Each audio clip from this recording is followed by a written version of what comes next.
Welcome my dear student to this new addressing mode, that is access internal RAM and ROM। यहाँ पे हम अलग चीज़ यहाँ पे देखने वाले हैं कि एक्सेसिंग एक्सटर्नल रैम मेमोरी। जो एक्सटर्नल रैम मेमोरी उसको कैसे एक्सेस किया जाता है, ये चीज़ यहाँ पे पढ़ने वाले हैं। The register R0 and R1 are use only as a data pointer. As a data pointer करके उनको यूज़ किया जाता है when internal RAM is in use, जब इंटरनल रैम यूज होती है तब। Being a 8-bit register, their use is limited to the internal RAM. To access the external RAM memory location, the 16-bit register, that is DPTR, is used. अभी देखिए, कभी भी जब कभी एक्सटर्नल टास्क होती है ना, तो यहाँ पे एक ख्याल में रखना, एक चीज़ ख्याल में रखना कि जब कभी एक्सटर्नल इंस्ट्रक्शन के रिलेटेड होगा तो उसको कैसे आइडेंटिफाई करना कि एक्सटर्नल है। वहाँ पे वर्ड आएगा एक्स। जैसे अभी तक आपने देखा instruction move A comma added R N, और यहाँ पे move X A comma added R N. तो मूव एक्स जैसे ही आ गया तो समझ जाना ये एक्सटर्नल रैम मेमोरी ऑप्शन का है, ठीक है। उसी के साथ साथ move X A comma added DPTR, तो दिस इज अगेन एक्स, तो it should be also of external memory. Move X added R N comma A, move X added DPTR comma A, like accessing external. ये तो हो गया external RAM के regarding. अगर आपको external ROM को access करना है तो उसके लिए क्या प्रोसेस है, तो उसके लिए क्या है कि the data access by using move instruction is usually temporary in nature, not a permanent in nature, is a temporary in nature. However when there is a need to access the pre process data such as lookup table entries, the move does not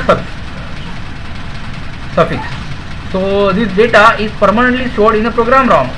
To access this data made by using indirect addressing, the register A with the PC or DPTR. The accumulator is added with the PC and DPTR to form external ROM address where the data is the residues.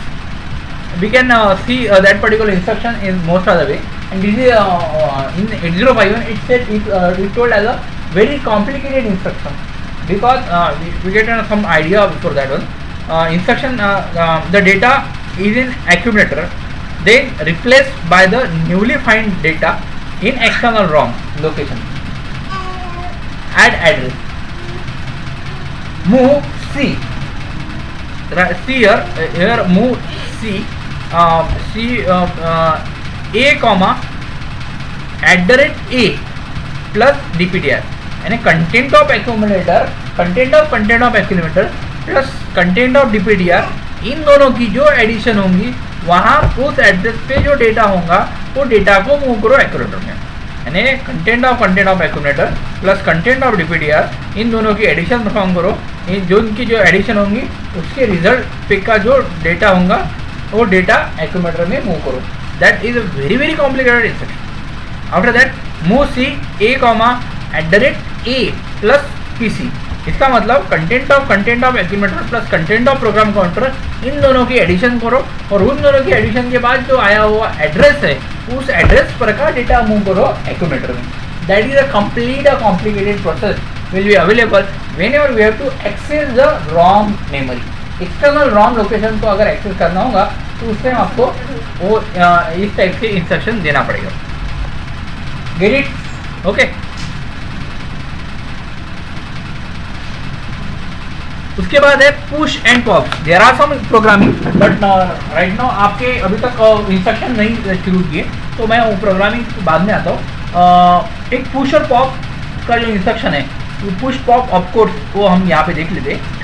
This opcode specify the direct address of the data. The data moves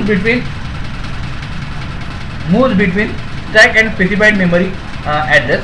the address on the stack where the data will be push, that is stack top, is present in ST stack pointer. The stack pointer is not mention in the mnemonics. It is implied that the stack pointer contains the address of during push and pop. When the data is pushed from source address onto the stack pointer is incremented, and the data is popped from stack and copied to the destination address, the stack pointer is decremented. Push add and pop add, these are the two contained. Here we can get it that this is as stack ये increment हो रहा ऊपर से, where as pop जो है वो decrement हो रहा ऊपर से नीचे की तरफ. Push and pop, this are the two opposite instruction that we have.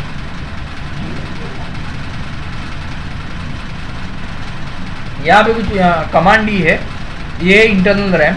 यहाँ पे कमांड दी है कि move 81H, #30H, copies this 30H into stack pointer. उसको R0 में लियो, फिर बाद में पुश 00H, बाद में वापस से push 00H, pop 01H and pop 80H. In that way we can move the data from stack to program counter to the stack, from external ROM and on. Okay, so this is all about different addressing mode. From next video we will start the instruction set. So thank you very much.